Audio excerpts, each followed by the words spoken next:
Hello, everybody. I'm Dr. Jesse Jackson III. I'm the lead advisor and consultant here at the Best Man Company, LLC. Welcome to all my friends from around the world. Thank you for watching. We just have completed definitely the best year of our practice's history, 2021-22 school campaign. We were able to serve more organizations than we ever have. Our company grew. And the thing I'm most pleased about is the feedback that we continue to get from our client base. This is where 90% of everybody who we brought in the program, number one, stays with us and goes into the next year, is showing the growth. They're able to put that obviously in writing, but they're able to start their culture turnaround process. And that's where the organization is headed in the right direction. They have stayed the course. They're willing to confront the issues which go on within their company. And that's how we are able to monitor growth and development in an institution. Let me ask you a question. Are you a current superintendent? Are you an aspiring superintendent? Are you in your first year? Did you just finish your first year? Are you about to start your first year as of July 1st? Well, folks, what we're seeing in the superintendent business, now personally, for you guys that don't know me, over the course of my 17 years in business, I've been in this longer than that, like 25 years or so, but I've been in business in this role and growing in this role for the last 17 years. And I got blessed with a magnificent opportunity coming up through the ranks where I got to was personally recruited and pulled in and got to stand next to my boss who went from principal to superintendent. And he let me soak in all that. He let me be around that. I learned the business, and that was over 20 plus years ago. And the things that he taught me back then from being physically present, it's unbelievable. The things that I saw in personal experience, it began to be the things that I saw on this journey in my career, starting off as a trainer primarily, then going into an advisory role, superintendents kind of, befriending superintendents, befriending principals, making friends in the business, and people just trust what you're rolling out. They trust your content. Your content speaks for itself. We don't do opinions. We are duty bound to really act as a very good advisors are able to kind of deal in concrete truth, meaning here's what we're dealing with. Let's deal with it this way, not facts and opinions. You don't want a lawyer giving you the facts. You want the lawyer to tell you the truth, because you're trying to gain an outcome. And so really good advisors and consultants, they have to be able to lead you in a direction that's going to get you a powerful, productive outcome. That's what I've been able to gain during my time in the business with the experience and guys working with over 1,600 schools in my time during COVID. We literally were out there still every week. And literally, some of the top people in the business, just kind of wanted an extra ear. Tell us what you're thinking about this. We've got to get these schools open. What are you seeing other places? And has been a badge of honor for me in my career, being a trusted advisor to so many. What I know that we have to do moving forward, we're going to obviously this year, the demand once again for the travel and training program, it's obviously going to outweigh what I can actually do. What I knew that I had to do going into 2022 and beyond is that superintendents really need, what I'm finding personally, the district superintendents really need another level and another tier of personal and professional guidance. There's very little professional development for superintendents. Typically, they're going to go to association conferences and kind of get some, maybe some motivation here or there. They're going to go and hear a panel, and they're going to get some policy, some legality. Those things are all well and fine, but I can tell you what I'm seeing happening now in the superintendent ranks, it's not going to be enough. And the data that I'm seeing and really, really tracking, I'm seeing literally that 40 to 60% of every superintendent position in the next 2 to 3 years is going to turn over. This is whether the board's going to push the person out, the person's going to retire, the person's health is going to take them out, they're going to get more opportunities. So what COVID has done is reset the whole market, where now what a superintendent's got to be looking for is a perfect marriage between a board and that superintendent. They're partners moving forward. So our business is changing again. I have helped significant amount of people get their first superintendent job, particularly over these last 2 years in this COVID cycle. We've seen about 20 plus new superintendents get their first role, and we were a part of that. And I'm telling you, you're going to have what we call those rookie bumps. But the thing is, you don't have to fail. We have seen people in their first year just totally, I'm talking about really about to be replaced. It's because it's things that you've got to learn before you get up there. If you're trying to learn while you sit in that superintendent chair, folks, you're going to learn from the job, but it's certain things you cannot learn. One of the things that's so critical to being a superintendent is having a vision. You have to learn how to have your own vision, not a vision statement sitting on the website, your own vision. How do you develop that vision, and how do you get people to roll your vision out and get people to do what you need them to do? Leadership skills. What we find is a lot of superintendents are not leaders. They're managers. They're used to doing what they're told, and they're not even comfortable telling people what to do. That's a skill set. Leader is somebody that adults want to follow. You got to be taught. And see, there's so much pride in our business that people can't deal with the truth. So when you highlight certain things, what people tend to do when your voice is the voice saying that, they figure out a way to shut it down. I don't want to hear it. Well, let me ask you this. How are you growing unless you're around somebody that's coaching you hard? Where's your growth coming from? Internal? See, this is what we're talking about. We have people, and I've always said this, if you're the smartest guy in your unit, good luck. I know I'm not the smartest person on my team, nor do I want to be. That doesn't even make any sense. How is the team growing if you're the smartest person on your unit? There is no challenge. See, this is what we have going on in the superintendent ranks. There's no challenge. There's nobody around your team pushing the limits. And then if you have that person's really running it. So I have superintendents listening to the finance person, listening to the title person, the deputies running the district, and they're being ran around by the board. Well, guess what? As I always said, it's one person's name who comes up when we go to your school district, and it's yours. Anything you do is going to stick to your name for the rest of your career. So we're talking about your vision, your leadership skills, the workplace culture you develop, and the academic achievement.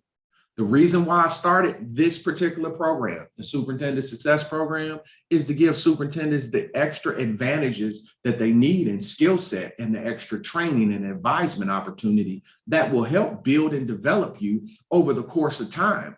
Where the way the market is stacked up right now, if you're a young superintendent and you're getting in it, let's say between 35 to 45, you're going to have an opportunity if you marinate your career the right way to be the state superintendent of most states. That I know. I've had 8 come through the ranks all the way to the top, become the state guy or girl.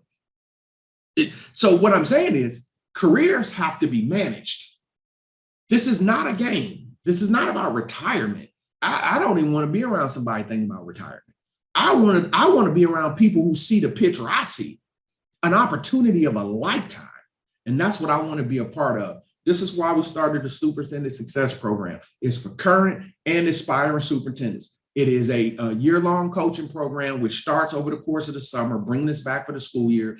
What it allows is it's one flat fee, and it's a very modest, easy flat fee, where you get in the program, you're going to get a professional development training every month, but it's about the topics that we don't train about, right? So when you think about the challenges, the stuff we don't talk about, right? What does superintendent burnout look like? What does the morale look like in your central office?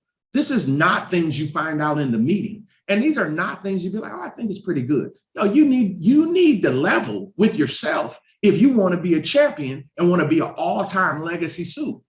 Okay. So you're talking about race in your company.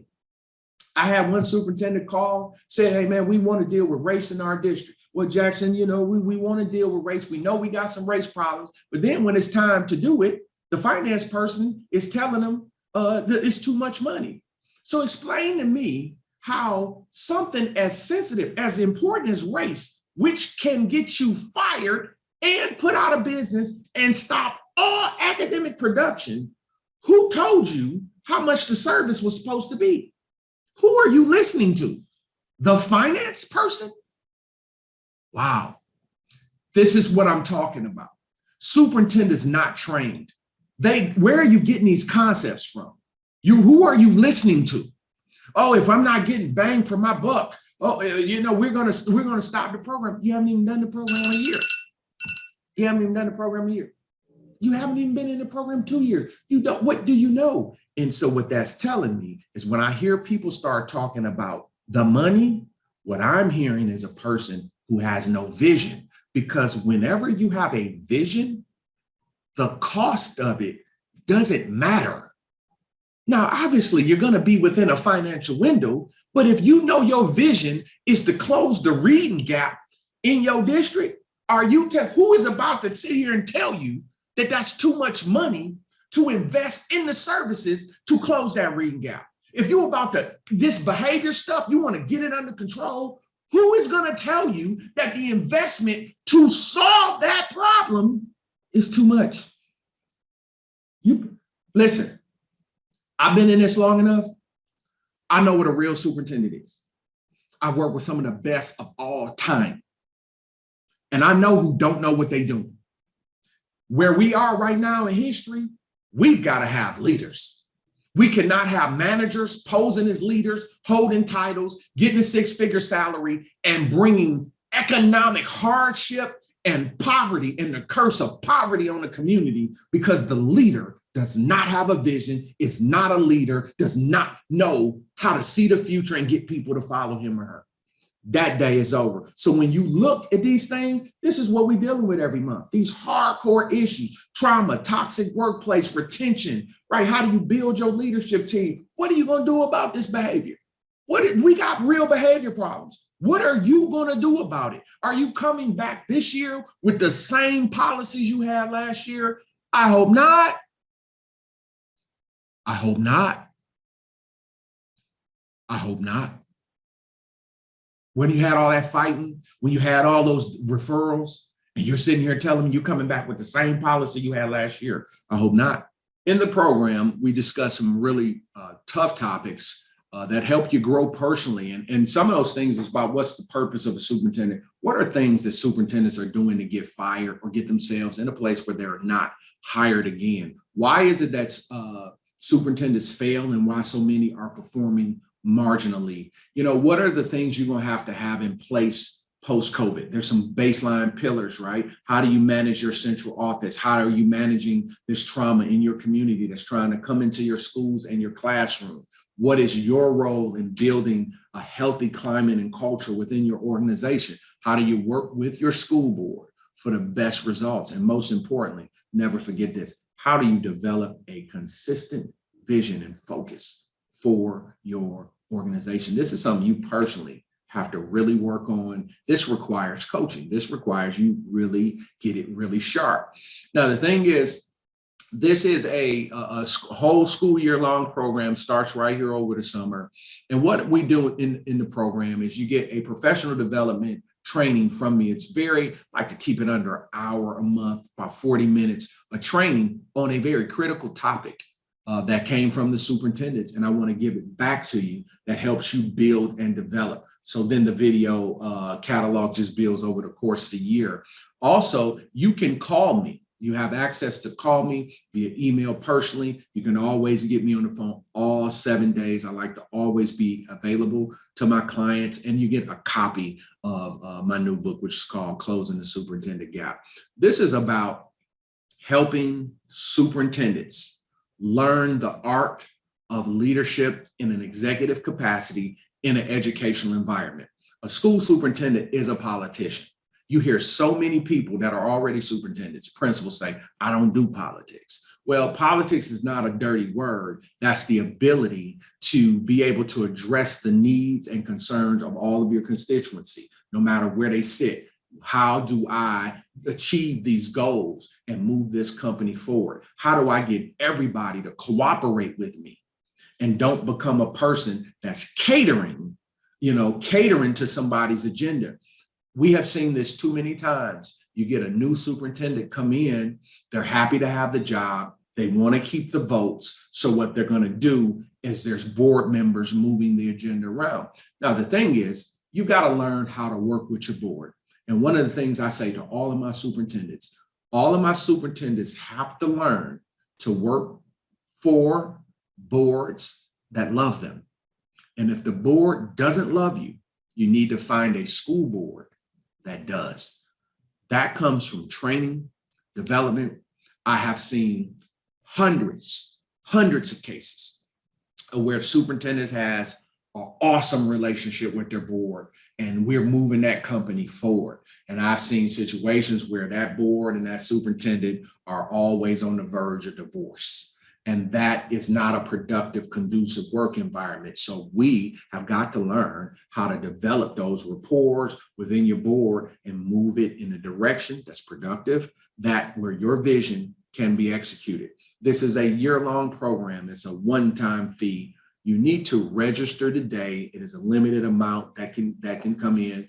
But this is what I'm doing this year to help more superintendents. I have a full travel schedule, as I always will. When you get into this program, you have more access to me, and you're getting the training that you need on a monthly basis.